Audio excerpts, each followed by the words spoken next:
Network क्या होता है? देखिए, एक ग्रुप और सिस्टम ऑफ इंटरकनेक्टेड पीपल और थिंग्स। आप जैसा कि फिगर में देख रहे होंगे, यहाँ पे क्या होता है कि बहुत सारे लोग आपस में कनेक्टेड होते हैं, तो उसी को हम क्या कहते हैं? नेटवर्क। यानी कि डिफरेंट डिफरेंट कंप्यूटर्स अलग अलग लोकेशन पे हैं और वो आपस में इंटरनेट के जरिए कनेक्टेड होते हैं, तो वही चीज़ क्या कहलाती है? नेटवर्क कहलाती है, कंप्यूटर नेटवर्क कहलाती है। क्लियर? तो इसी तरीके से सोशल नेटवर्क कहाँ क्या होता है? जहाँ पे लोग एक दूसरे से कनेक्टेड होते हैं, एक ऐसा प्लेटफॉर्म जिसका यूज़ करके वो आपस में कनेक्टेड होते हैं और डिफरेंट डिफरेंट थिंग्स जो है वो शेयर करते हैं, तो वो चीज़ क्या है? सोशल नेटवर्क हो गई। तो नेटवर्क का मतलब एक collection of things and their relationship to one another.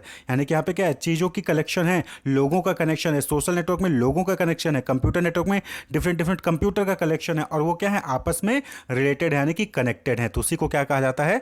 Computer network कहा जाता है। और सोशल नेटवर्क क्या हो गया कि where people stay in touch with friends और family members through online profile and updates और find new friends through similar interest. जैसे कि आपने देखा कि Facebook, Instagram, Twitter, Yelp, MySpace, ये अलग अलग प्लेटफॉर्म हैं, और इन प्लेटफॉर्म के जरिए आप अपने फ्रेंड्स से, अपने फैमिली मेम्बर से, अपने ऑफिसर से, अपने ऑर्गेनाइजेशन से या फिर किसी पब्लिक ऑर्गेनाइजेशन से जो है आप कनेक्ट हो सकते हैं। तो इसको क्या कहते हैं? Social network. नेटवर्क का मतलब हमने पहले ही देखा कि नेटवर्क क्या होता है कि जहाँ पे लोग आपस में कनेक्टेड होते हैं। तो सोशल नेटवर्क यहाँ पे लोगों को आपस में कनेक्ट करता है, एक ऐसा प्लेटफॉर्म जहाँ पे लोगों को कनेक्ट किया जाता है, तो उसको हम क्या कहते हैं? Social network. क्लियर? तो social network are created whenever people interact directly और indirectly with other people, institutions and artifacts. तो सोशल नेटवर्क कब बनता है? जब लोग आपस में कनेक्टेड होते हैं, चाहे डायरेक्टली और इनडायरेक्टली वो इंटरेक्ट भी करते हैं एक दूसरे से, किसी इंस्टीट्यूशन से, किसी आर्टिफैक्ट से, तो उसको हम सोशल नेटवर्क कहते हैं। तो देखिए, सोशल नेटवर्क में तीन इंपॉर्टेंट चीज़ें होती हैं। किसी भी सोशल नेटवर्क में, चाहे वो फेसबुक हो, ट्विटर हो, कोई और हो, वहाँ पे तीन इंपॉर्टेंट चीज़ें होती हैं। सबसे पहले आता है नोट्स। नोट्स किसे कहते हैं? नोट्स यानी कि वो अलग अलग एम्प्लॉय, अलग अलग पीपल, अलग अलग ऑर्गेनाइजेशन, अलग अलग कंट्रीज, वो जो आपस में कनेक्टेड होते हैं, उनको हम नोट्स कहते हैं। क्लियर? नोड मतलब कि किसी भी नेटवर्क में, एक सोशल नेटवर्क है तो उसमें जितने भी लोग आपस में कनेक्टेड हैं एक दूसरे से, उनको हम नोट्स कहेंगे। क्लियर?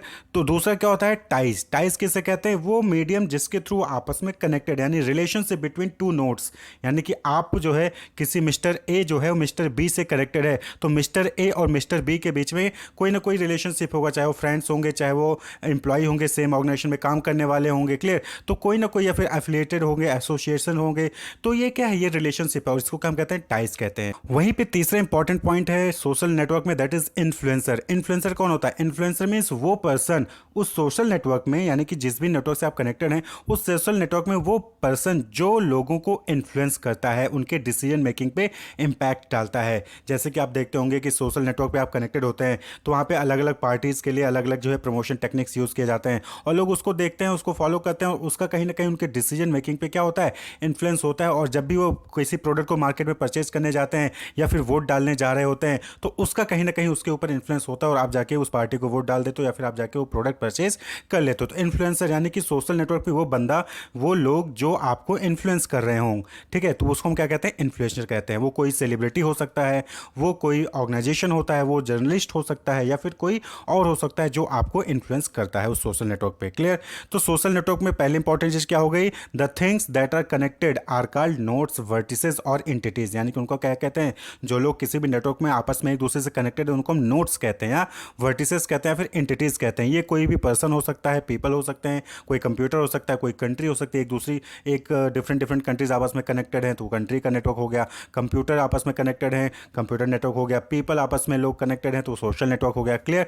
आल्सो रिप्रेजेंट कंटेंट्स, जैसे वेब पेजेस, कीवर्ड्स, वीडियोस, उनको भी जो है सोशल नेटवर्क पे नोट्स को हम कहते हैं। यानी कि नोट्स क्या है? वो कोई वेब पेज है, डिफरेंट डिफरेंट वेब पेजेस हैं, आपस में कनेक्टेड है, तो वो नोट्स हो गए। क्लियर?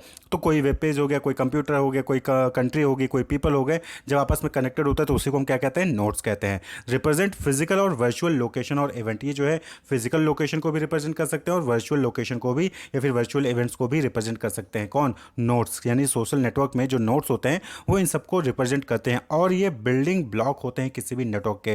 बट ऑब्वियसली होता है कि नेटवर्क क्या है? कलेक्शन ऑफ पीपल है, कलेक्शन ऑफ थिंग्स है, और थिंग्स में people, computer, countries, web pages, ये सब आते हैं, यानी कि नोट्स। और नोट्स अगर नहीं होंगे तो नेटवर्क बनेगा ही नहीं, तो इसलिए इसको क्या कहते हैं? बिल्डिंग ब्लॉक ऑफ नेटवर्क कहते हैं। वहीं पे ये जो नोट्स हैं, ये क्या होते हैं? डिफरेंट डिफरेंट नोट्स आपस में कनेक्टेड होते हैं, किसके थ्रू?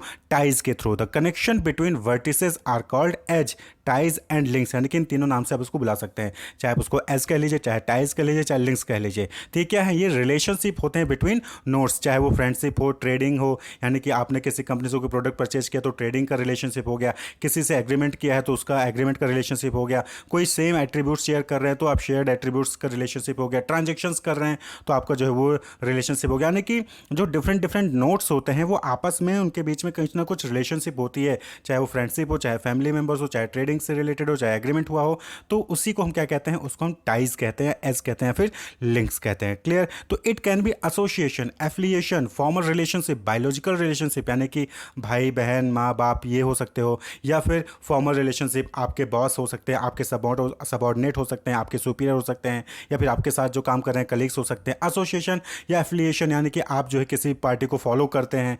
क्लियर? चाहे वो बीजेपी हो, चाहे कांग्रेस हो, चाहे कोई और पार्टी हो, तो आप उसको फॉलो करते हैं, तो उससे भी एसोसिएशन की वजह से आप उसको फॉलो कर रहे होते हैं। तो ये क्या है, ये रिलेशनशिप को शो करता है, यानी कि आप क्यों दूसरे नोड से कनेक्टेड हैं। रिलेशनशिप यानी एज या टाइज या लिंक्स क्या है कि आप क्यों दूसरे से कनेक्टेड हैं। क्लियर? तो यहाँ पे दो टाइप का कनेक्शन हो सकता है, एक होता है डायरेक्टेड एज और एक होता है अनडायरेक्टेड एज। तो डायरेक्टेड एज को हम क्या कहते हैं, एसिमेट्रिक एज, यानी यहाँ पे क्या होता है कि एक क्लियर ऑरिजिन और डेस्टिनेशन होता है, यानी कि कहाँ से गया और कहाँ पे खत्म हुआ। तो जैसे ट्विटर में यूजर फॉलो करते हैं दूसरे यूजर को, तो आपको पता चल गया कि ऑरिजिन क्या है, ये बंदा है, और दूसरे जिसको फॉलो किया गया वो डेस्टिनेशन है। जैसे ईमेल में क्या होता है कि सेंट टू रिसिपिएंट, एक ईमेल जो है सेंडर रिसिपिएंट को भेजता है, तो सेंडर जो है वो ऑरिजिन हो गया और रेसिपिएंट क्या हो गया, डेस्टिनेशन हो गया। तो इसको कहते हैं डायरेक्टेड एज, यानी कि डायरेक्टेड रिलेशनशिप। वहीं पे दूसरा था अनडायरेक्टेड रिलेशनशिप, यानी कि सिमेट्रिक एज। यहाँ पे आपको पता नहीं चलेगा कि कौन ऑरिजिन है कौन डेस्टिनेशन है। जैसे कपल इज मैरिड, यानी कि कपल मैरिड है और वो आपस में जो है नेटवर्क से कनेक्टेड है, तो आपको पता नहीं चलेगा कौन किसको फॉलो कर रहा है। टू फेसबुक यूजर्स हैं आर फ्रेंड्स, यानी कि दो फेसबुक यूजर और दोनों आपस में फ्रेंड है, तो कौन किसको फॉलो कर रहा है, तो डायरेक्टेड नहीं है, अनडायरेक्टेड है। दोनों फॉलो कर रहे हैं एक दूसरे को, लेकिन डायरेक्टेड नहीं है कि इसने इसको फॉलो किया था, नहीं, ऐसा वहाँ पे आपको नहीं पता चलता है। क्लियर? तो रिलेशनशिप जो है डायरेक्टेड हो सकता है, फिर अनडायरेक्टेड हो सकता है। नेक्स्ट आता है जो यहाँ पे इंपॉर्टेंट टर्म है सोशल नेटवर्क में, दैट इज इन्फ्लुएंसर। तो आपने नोड देख लिया, टाइज देख लिया, अब आता है तीसरा important term influencer. Influencer social network में वो पर्सन जो इन्फ्लुएंस करता है लोगों को। Clear? A person with the ability to influence potential buyers of a product or service by promoting or recommending the items on social media। तो ये कौन लोग होती हैं? डिफरेंट ऑर्गेनाइजेशंस हो सकते हैं जो अपना एडवर्टीजमेंट सोशल मीडिया पे दिखाते हैं। ये डिफरेंट जो है स्पीकर्स हो सकते हैं जो अपने व्यूज़ को जो है सोशल मीडिया पे बताते हैं और लोगों को इन्फ्लुएंस करते हैं, तो उनको हम क्या कहते हैं? इन्फ्लुएंसर कहते हैं। तो इन्फ्लुएंसर्स को अलग अलग बेसिस पे डिवाइड किया जा सकता है, जैसे कि नंबर ऑफ फॉलोअर्स के बेसिस पे, यानी कि कितने लोग हैं जो उनको फॉलो कर रहे हैं और वो कितने लोगों पे इन्फ्लुएंस डाल सकते हैं। तो जैसे होता है mega influencer. Mega influencer means ऐसे लोग जिनके 1 मिलियन या उससे ज़्यादा फॉलोअर्स हैं, यानी कि वो मेगा इन्फ्लुएंसर है, वो बहुत सारे लोगों को इन्फ्लुएंस कर सकते हैं। क्लियर? वहीं पे दूसरा है मैक्रो इन्फ्लुएंसर। मैक्रो इन्फ्लुएंसर मतलब कि जिनके 40,000 से 1 मिलियन के बीच में फॉलोअर्स हैं, तो उनको हम मैक्रो इन्फ्लुएंसर की कैटेगरी में रखते हैं। वहीं पे माइक्रो इन्फ्लुएंसर जिनके 1,000 से 40,000 फॉलोअर्स हैं, और वहीं पे नैनो इन्फ्लुएंसर यानी कि बहुत ही कम लोगों को जो है वो इन्फ्लुएंस कर सकते हैं, जैसे कि अगर 1,000 से कम फॉलोअर्स हैं तो उनको हम क्या कहेंगे? नैनो इन्फ्लुएंसर कहेंगे। इसी तरीके से लेवल ऑफ इन्फ्लुएंस के बेसिस पे हम जो है क्लासीफाई कर सकते हैं, जैसे सेलिब्रिटीज़, नरेंद्र मोदी हो गए, अक्षय कुमार हो गए, विवेक अग्निहोत्री हो गए, तो ये सब क्या है? सेलिब्रिटीज़ हैं और ये जो है इन्फ्लुएंस कर सकते हैं अपने डिफरेंट लोगों को, लार्ज ग्रुप ऑफ पीपल को। वहीं पे की ओपिनियन लीडर्स भी हैं जो कि इन्फ्लुएंस करते हैं, जैसे जर्नलिस्ट हो गए, एकेडमिक्स हो गए, जो टीचर्स होते हैं, फैकल्टीज होते हैं, प्रोफेसर्स होते हैं, इंडस्ट्री एक्सपर्ट हो गए, प्रोफेशनल जैसे सीए, लॉयर, डॉक्टर, ये सब भी हैं जो अपने ओपिनियन से क्या कर सकते हैं? इन्फ्लुएंस कर सकते हैं लार्ज नंबर ऑफ पीपल को। तो इनको हम क्या कहते हैं? इन्फ्लुएंसर कहते हैं।